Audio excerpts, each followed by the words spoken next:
Hi everyone. তো এর আগে আমি একটা শারদ সংখ্যা দেখিয়েছি বর্তমান। তো আজকে আমি দেখাবো আরও দুটো শারদ সংখ্যা যেগুলো আমি কিনেছি। একটা হচ্ছে শারদীয়া বসুমতী আর একটা হচ্ছে কিশোর ভারতী। তো এইটা এসছে এরকম একটা সুন্দর কভারে, আর এটা একটা ট্রান্সপারেন্ট কভারেই এসেছে। তো ফার্স্টে আমি এটা দেখাচ্ছি, নেক্সট আমি এটা দেখাবো। কভার থেকে খোলার পর কভার পেজটা এরকম। তো এটা এই যে একদম একটা পুরো পুজো পুজো ভাব দিচ্ছে। এই বইটার পেজ কোয়ালিটি কিন্তু বেশ ভালো। তো এটার দাম নিয়েছে হচ্ছে 240। তো এবার সূচিপত্রটা একটু দেখে নেওয়া যাক। এই যে এখানে অ্যাকচুয়ালি খুব ভালো ভালো লেখকদের লেখিকাদের উপন্যাস রয়েছে, বড় গল্প, ছোট গল্প, আর প্রচুর পরিমাণে রয়েছে। এই যে গল্পের পরিমাণ হচ্ছে এতগুলো। তো এর মধ্যে আমি দুজন আমি পড়েছি, মানিক আর চড়ুই পাখি পড়েছি, আর এদিক থেকে পড়েছি হচ্ছে বড় গল্পের মধ্যে ম্যাজিক। তো তিনটে গল্পই খুব সুন্দর। তো যদি কেউ চাও তো এটা কিনতে পারো, মানে কোনোটা যদি নাও কিনে থাকো কিশোর ভারতী ট্রাই করতে পারো, বেশ ভালো।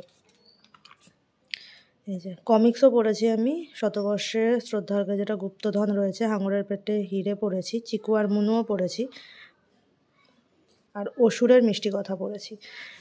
তো কমিক্সগুলো বেশ সুন্দর।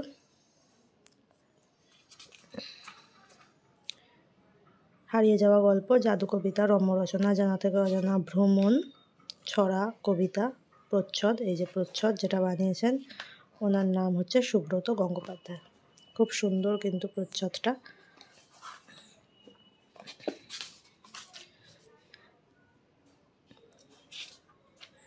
তো আমি এইটার আর বেশি ভিতরে ডিটেলস দেখাচ্ছি না, কারণ বেশিরভাগ গল্পই খুব ছোট ছোট, দেখালে পুরোটাই দেখিয়ে দিতে হয় এরকম ব্যাপার। তো আমি শুধু উপন্যাসগুলোর একটু দেখিয়ে দেওয়ার ট্রাই করছি। প্রথম উপন্যাস অপারেশন জটা, পরের উপন্যাস ক্ষমাহীন ক্ষমাময়, তার পরের উপন্যাস ভয়ঙ্করের অরণ্যে, পরের উপন্যাস হলো জনার্দনের ধাঁধা, নেক্সট উপন্যাস হচ্ছে আন্টার্কটিকায় অনিলিখা, নেক্সট হচ্ছে শায়ক আমানের লেখা দুঃখগুলো ভূত হয়ে যায়। আমি খুব একটা হরর জনরাটা পড়ি না, কিন্তু এইটা আমার একটু পড়ার ইচ্ছা আছে, দেখি।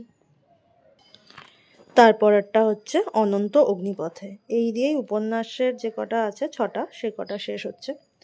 এরপরে বড় গল্প, ছোট গল্প তো প্রচুর আছে, সব মিলিয়ে এই বইটা হচ্ছে একটা মাস্ট বাই।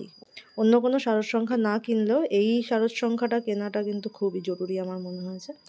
যাই হোক, তো এটার মোটামুটি দেখিয়ে দিলাম কি কি আছে এর ভিতরে। এরপরে আমি বসুমতীটা দেখাবো। তো এটা হচ্ছে বসুমতী। এটা কিন্তু বেশ ঠিক। এই যে আমি মনে হয় কোনো একটা পড়েছি তার জন্য এরকম হয়ে গেছে। যাই হোক, তো এটার দাম 150 টাকা নিয়েছে। আর কোয়ালিটি ওয়াইজ বসুমতী কিন্তু সব থেকে ভালো। এটা পেজ কোয়ালিটিও অসাধারণ, পুরো বইয়ের পেজের মতো বেশ মোটা মোটা পেজ। আর এখানকার অলঙ্করণগুলো অসাধারণ, এই টাইপের পেন্সিল স্কেচের অলঙ্করণগুলো বেশ সুন্দর। যাই হোক, তো এর মধ্যে দেখা যাক কী কী আছে। এই হচ্ছে প্রচ্ছদ। এটার দাম 150 টাকা, কিন্তু এর যে পেজ কোয়ালিটি আছে বা বইটার যা বাইন্ডিং কোয়ালিটি আছে সেটা কিন্তু বেশ ভালো। তো শুরু করা যাক প্রথম থেকে। এই যে প্রচ্ছদ, এরপরে হচ্ছে এই যে ফার্স্ট পেজ, দেখে নিন কী কী আছে। এখানেও ভালো ভালো লেখক লেখিকাদের গল্পই এখানে দেওয়া রয়েছে। উপন্যাস এই কটা রয়েছে, 6টা। তারপর প্রবন্ধ আছে, বড় গল্প আছে, ছোট গল্প আছে, অনুবাদ সাহিত্য, রম্য রচনা, কবিতা আছে, ভ্রমণ আছে, সাজসজ্জা আছে, বিজ্ঞান চর্চা, শরীরচর্চা, কমিক্স।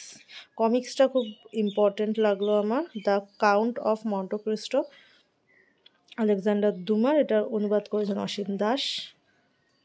তারপর হচ্ছে সূচিপত্র,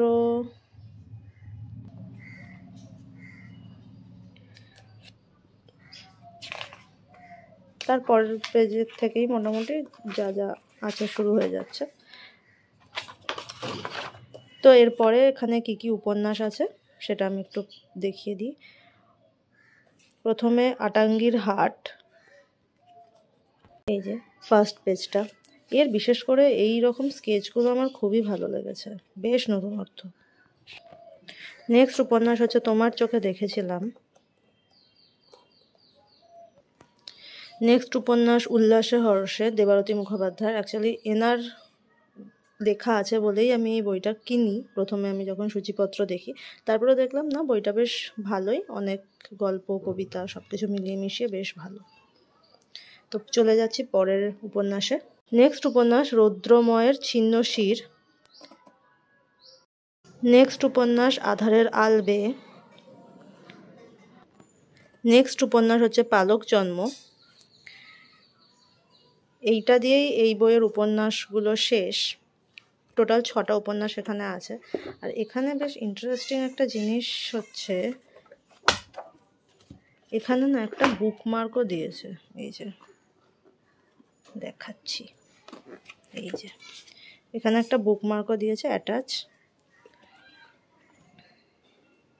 বেশ সুন্দর লেগেছে এটা আমার। যাই হোক, তো এই গেল বসুমতী। বসুমতীটাও খারাপ নয়, বেশ ভালোই হয়েছে। তো এই বছর আমি 3টে কিনেছি আপাতত, দেখা যাক পরে, এখনও লিস্টেড তো রয়েছে, দেখা যাক আর কী কী কিনি। তো তোমরা কী কী কিনেছো নিশ্চয়ই আমাকে জানাবে। আর চলো পরের সপ্তাহে আবার দেখা হবে, টাটা।